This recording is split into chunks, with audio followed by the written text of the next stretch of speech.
خواب اگر ایک عظیم نسل کا ہے تو پھر شادی اس لڑکی سے نہیں کرتے جس کی صرف فیس بیوٹی اور فزیک نے آپ کو اٹریکٹ کیا ہے.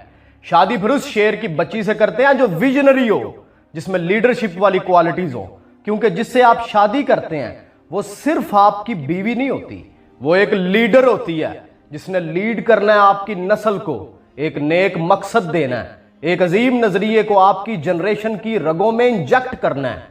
آپ کو بستر کے لیے عورت اور کام کے لیے ملازمہ نہیں، اپنی نسل کے لیے ایک ماں سلیکٹ کرنی ہوتی ہے. عظیم مائیں ہی عظیم قومیں جنتی ہیں، نہیں دیکھی یہ قدرت کی غلط بخشش کے ہو جائے شغالے پست قوم قوم کا لخت جگر پیدا.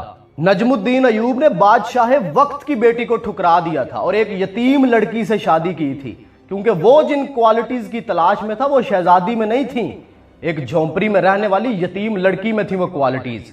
گورنر نجم الدین ایوب کافی عمر گزرنے کے بعد تک بھی شادی سے انکار کرتا رہا. ایک دن اس کے بھائی اسد الدین شیر کو نے اس سے کہا، یار تم شادی کیوں نہیں کرتے؟ نجم الدین نے جواب دیا، ابھی تک کوئی قابل لڑکی نہیں ملی. یہ سن کے اسد الدین نے کہا، میں آپ کے لیے رشتہ مانگوں محمد بن ملک شاہ سلجوقی کی بیٹی کا یا پھر وزیر الملک کی بیٹی کا؟ تو نجم الدین نے کہا وہ میرے لائق نہیں ہے. شیر کو یہ سن کے حیران رہ گیا اور کہتا پھر کون ہے آپ کے لائق؟ نجم الدین نے پھر بتائیں اسے کوالٹیز. اس نے سن کے کہا حضور ایسی لڑکی کہاں ملے گی؟ نجم الدین نے جواب دیا، اگر میری نیت میں خلوص ہوا تو اللہ نصیب کرے گا. سن کے اسد الدین خاموش ہو گیا. پھر ایک دن نجم الدین مسجد میں تقرید کے ایک شیخ کے پاس بیٹھے ہوئے تھے. ایک لڑکی آئی اور پردے کے پیچھے سے اس نے شیخ کو آواز دی. شیخ نے لڑکی سے بات کرنے کے لیے نجم الدین سے معذرت کی. نجم الدین سنتا رہا کہ شیخ لڑکی سے کیا فرما رہے ہیں. شیخ نے لڑکی سے کہا، تم نے اس لڑکے کا رشتہ کیوں مسترد کر دیا جس کو میں نے بھیجا تھا؟ اس لڑکی نے جواب دیا، اے ہمارے شیخ، وہ لڑکا واقعی خوبصورت اور بڑے رتبے والا تھا مگر وہ میرے لائق نہیں تھا. شیخ حیرت سے بولے، کیا مطلب؟ کیا چاہتی ہو تم؟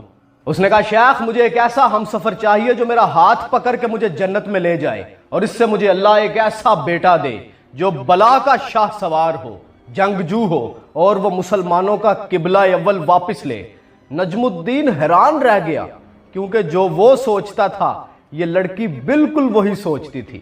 وہ نجم الدین جس نے حکمرانوں اور وزیروں کی بیٹیوں کے رشتے ٹھکرا دیے تھے، ڈھہ گیا وہاں پہ. اس نے شیخ سے کہا، اس لڑکی سے میری شادی کروا دیں. شیخ نے کہا، نجم الدین تم گورنر ہو اور یہ محلے کی سب سے فقیر گھرانے کی لڑکی ہے. یہ سن کر اس نے کہا، شیخ میں ساری عمر اس کے انتظار میں رہا ہوں، میں یہی چاہتا ہوں.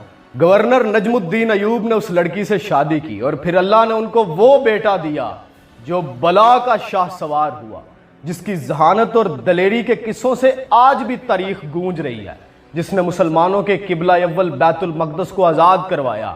دنیا ان کے بیٹے کو سلطان صلاح الدین ایوبی کے نام سے جانتی ہے.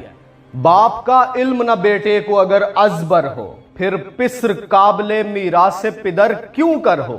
جب شکوے کے اندر اقبال نے کہا